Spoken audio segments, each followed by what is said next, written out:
कैसा था आप लोगों का? हेलो, माइक अनम्यूट करके भी बता सकते हैं या फिर आप चैट बॉक्स में बता सकते हैं।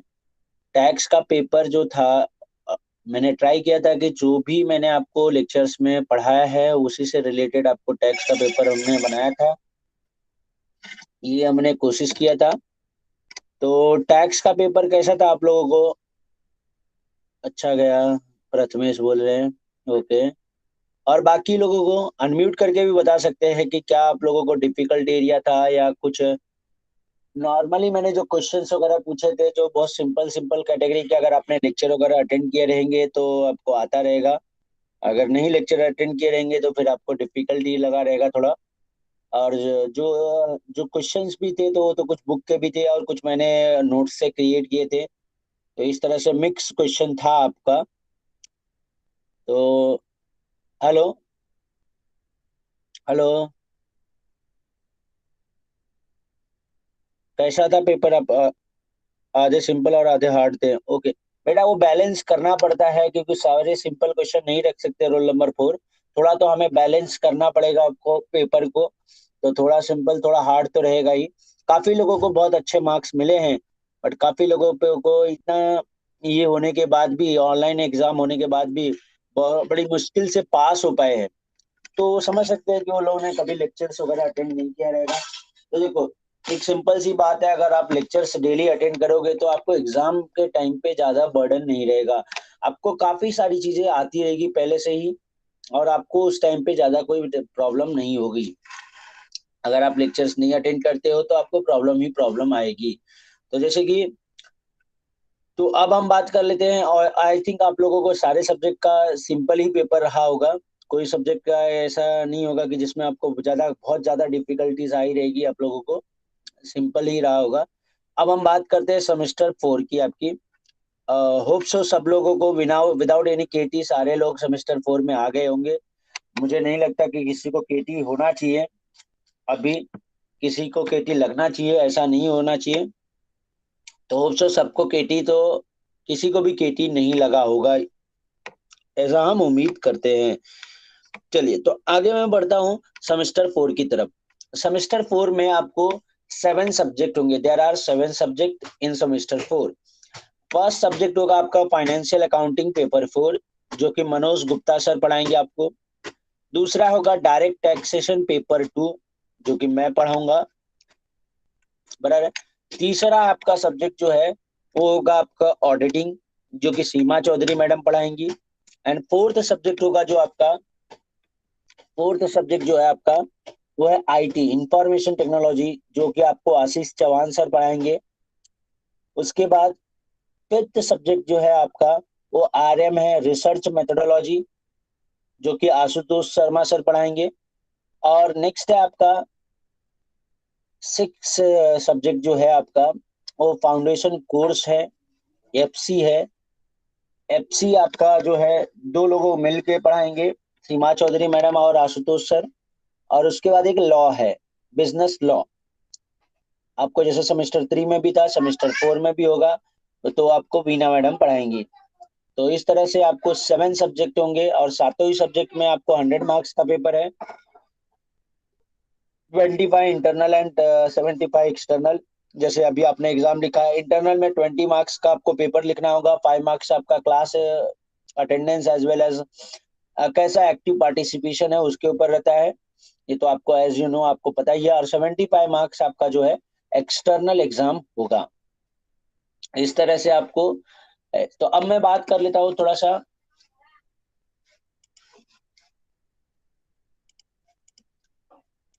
यस बच्चों, स्क्रीन विजिबल है क्या सबको?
चलिए हम बात करते हैं डायरेक्ट टैक्स ना। डायरेक्ट टैक्स का ये देखिए आपका सिलेबस है। सिलेबस का पेज नंबर आपका 42 पे है। तो आपका सिलेबस का कॉपी आप सबके पास है क्या बच्चों? यस और नो? सिलेबस कॉपी है क्या आपके पास? यस और नो? तो जितने लोग भी नो बोल रहे बेटा, आप देखो, इसलिए मैंने आपको बोला था कि देखो ये वन टाइम है। आप हमें आपको पास हमेशा प्रॉब्लम नहीं होगा कुछ भी। यहाँ पे देखिए, ये देखिए जितने लोग भी नो बोल रहे हैं, आप अपना गूगल क्लासरूम ओपन करेंगे, ठीक है?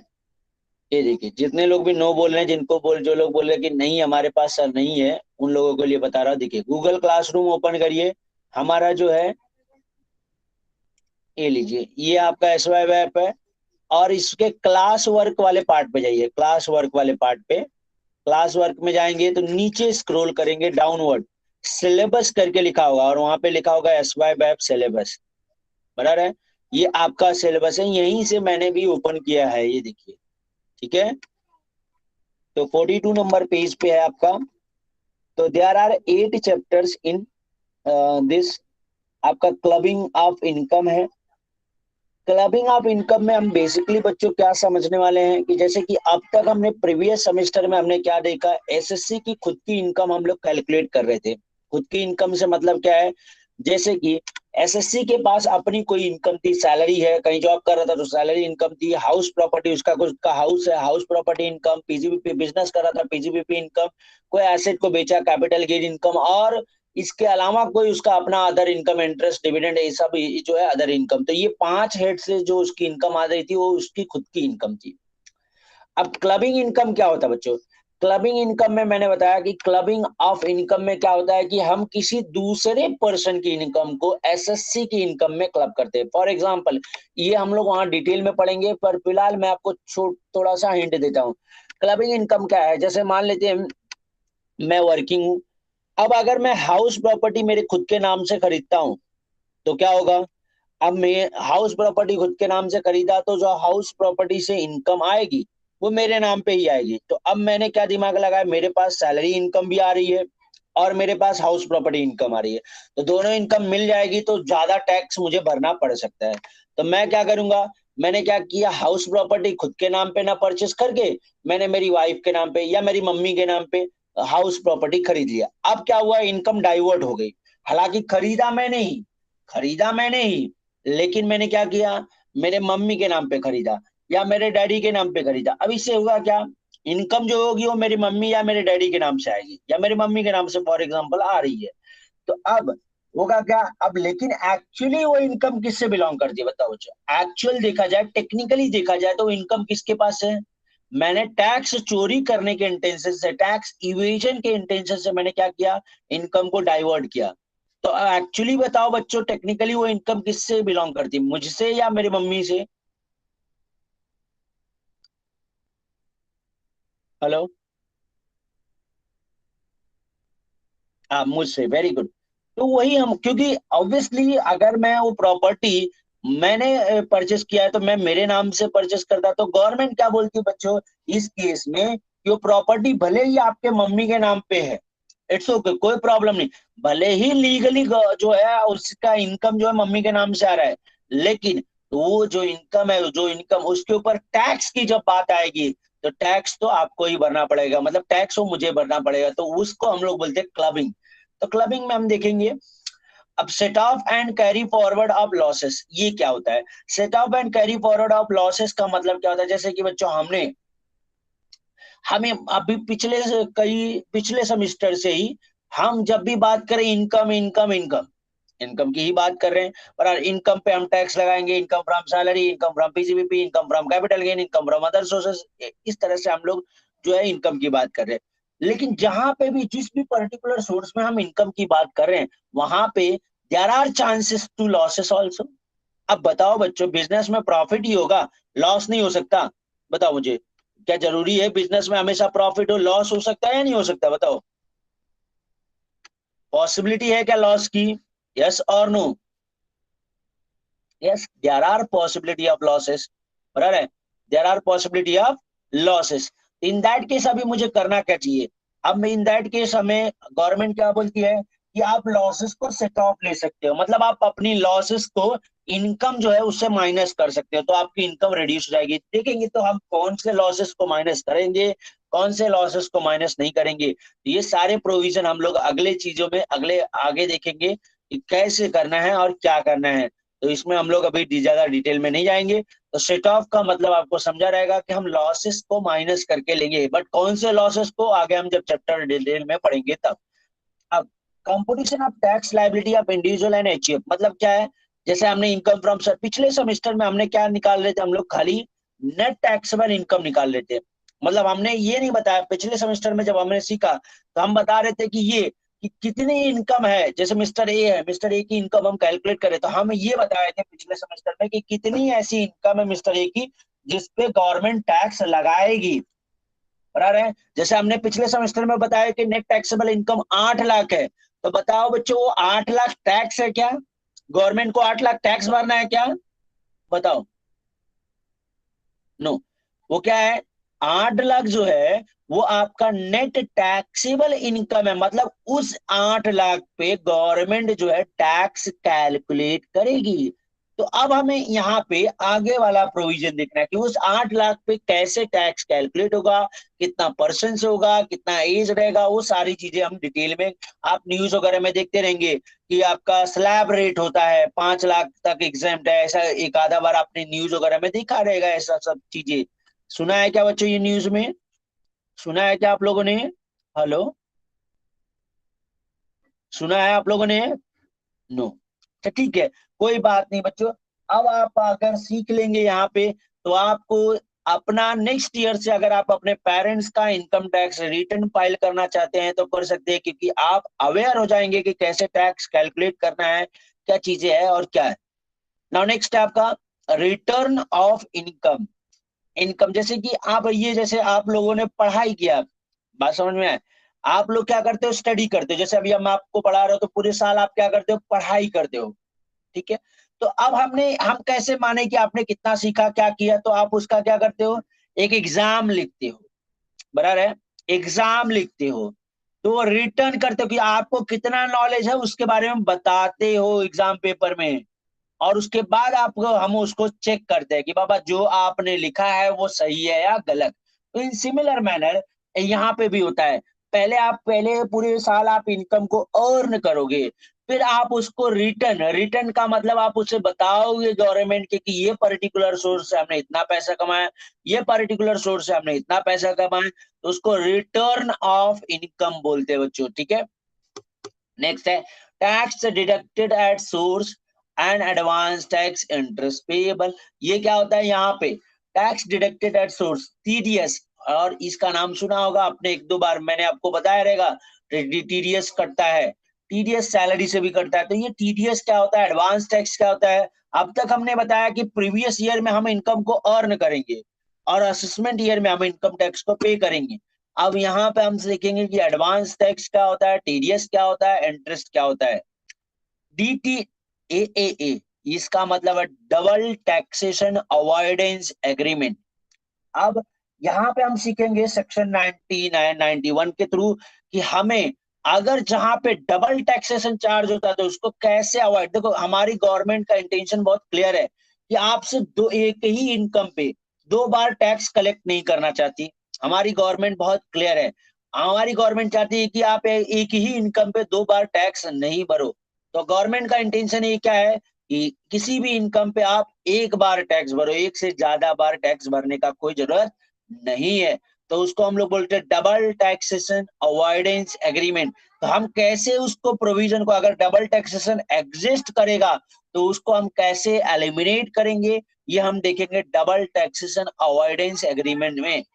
Now tax planning and ethics in taxation, tax planning and ethics in taxation क्या है, यहाँ पे हम देखेंगे, ये थियरी चैप्टर है लास्ट वाला, इसमें कोई प्रैक्टिकल क्वेश्चन नहीं आएंगे, ये सिंपल थियरी चैप्टर है। तो इस तरह से टोटल आपके 8 चैप्टर हैं।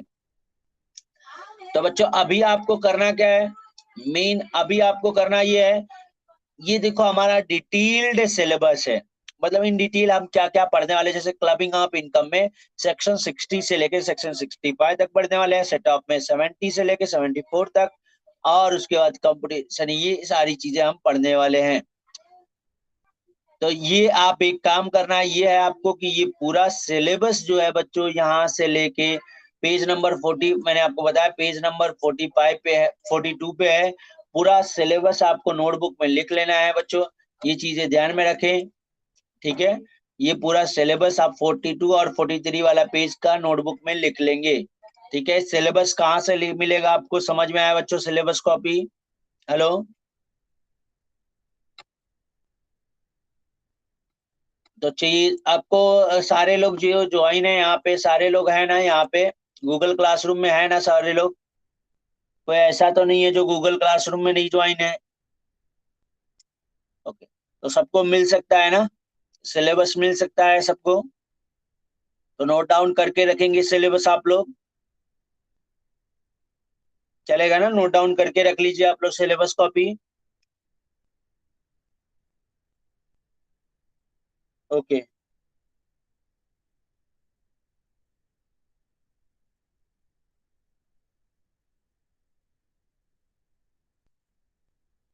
हाँ, अगर आपका नोटबुक कंप्लीट नहीं हुआ है, अगर नोटबुक में स्पेस है, तो आप वही नोटबुक कैरी कर सकते हो, उसी नोटबुक में आगे आप लिख सकते हो, कोई प्रॉब्लम नहीं है। अगर अगर एक दो पेज बाकी है, दो चार पेज बाकी है, तो आप न्यू नोटबुक बनाएंगे तो ज्यादा अच्छा रहेगा। नहीं, अगर ज्यादा स्पेसेस हैं तो आप प्लीज वही नोटबुक कैरी कीजिए, वही नोटबुक में आगे कैरी फॉरवर्ड कीजिए, उसी में कुछ दिक्कत नहीं है मुझे उससे। और कुछ पूछना चाहते हैं बच्चों? हाँ, अगर आप लोग if you want to purchase a text book, तो आप टेक्स्ट बुक तो ऐसे भी मुझे लगता नहीं है जरूरत है आप लोगों को, क्योंकि अगर जब तक ऑनलाइन लेक्चर रहेगा तब तक तो मैं सारा स्टडी मटेरियल, जैसे पिछली बार आपको सब चीजें प्रोवाइड किया था, वैसे तो मैं प्रोवाइड करता ही रहूंगा। अगर आपको चाहिए तो आप परचेस कर सकते हैं, अदरवाइज नहीं करेंगे तो भी चलेगा, मुझे कोई प्रॉब्लम नहीं है। लेक्चर अटेंड करेंगे तो आपको सारी चीजें, सारी मटेरियल आपको अपने आप मिलती रहेगी।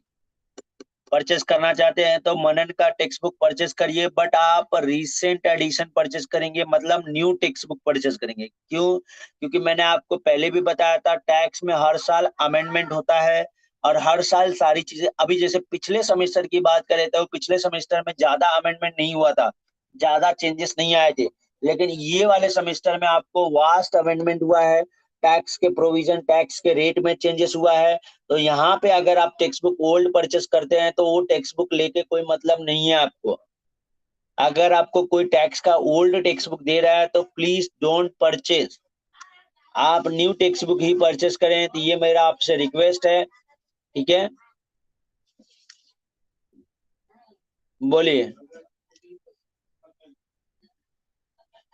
और कुछ पूछना है? मंडे से रेगुलर लेक्चर, यस मंडे से रेगुलर लेक्चर है, आपको कल तक आपको टाइम टेबल भी मिल जाएगा। आज से ही हमारा मतलब रेगुलर लेक्चर स्टार्ट हो चुका है। आज जैसे हम लोग आपको थोड़ा बहुत इन्फॉर्मेशन दे रहे हैं, इसलिए क्योंकि आपको कौन कौन से सब्जेक्ट हैं वो सारी चीजें आपको डिटेल पता चले जाए। मंडे से आपका रेगुलर लेक्चर स्टार्ट हो जाएगा, तो कल तक आपको टाइम टेबल भी मिल जाएगा। और कुछ पूछना है बच्चों?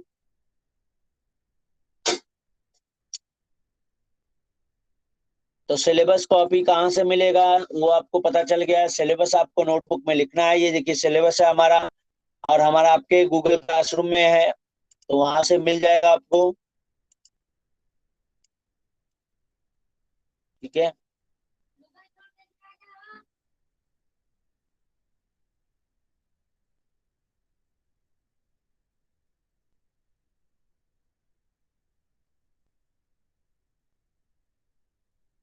बोलिए बच्चों, और कुछ पूछना है?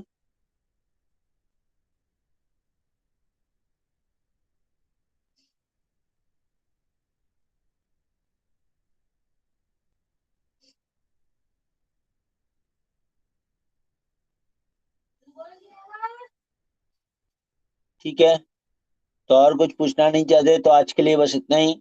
मिलेंगे हम लोग मंडे, मंडे को लेक्चर में मिलेंगे। तब तक आप लोग, एक मेरा आपसे रिक्वेस्ट है, नोटबुक बना लें और ज्यादा टाइम वेस्ट नहीं करें। मैं आपको, हाँ, और जो अभी आपका गूगल क्लासरूम आपका है, वो ढाई कम नया बनाएंगे। नया इसलिए कि समय वो सेमेस्टर 3 का था, अब सेमेस्टर 4 के लिए मैं नया गूगल क्लासरूम का कोड भी आपको दे दूंगा। उसमें जैसे पिछले सेमेस्टर की तरह यहाँ पे इस सेमेस्टर में भी आपको मैं सारा स्टडी मटेरियल वहाँ पे क्लासरूम में भेजता जाऊंगा, ताकि आपको कोई दिक्कत नहीं हो, टाइम टू टाइम सारी चीजें। ठीक है। और एक चीज मैं आपको ये बोलना चाहता हूँ कि जैसे पिछले सेमेस्टर में ऑनलाइन तो ये हम लोग पहली बार पढ़ा रहे थे, तो अगर आपको कोई चेंजेस चाहिए, कोई इम्प्रूवमेंट चाहिए आपके साइड से, आपका और कोई एक्सपेक्टेशन है या कोई सजेशन देना चाहते हैं, तो प्लीज दीजिए। वेलकम है आप लोगों का सजेशन, क्योंकि आप लोग अगर सजेशन देंगे तो ही हम लोग हमारे अंदर हमारे जो भी इम्प्रूवमेंट कर सकते हैं। तो आपका कोई एक्सपेक्टेशन हो, जैसे पिछले सेमेस्टर में आपने ऑनलाइन लेक्चर में देखा था, आप अनम्यूट करके दे सकते हैं, या फिर आप जो है अनम्यूट करके भी लेक्चर बोल सकते हैं, या फिर आप जो है चैट बॉक्स में भी लिख के बता सकते हैं। बोलिए।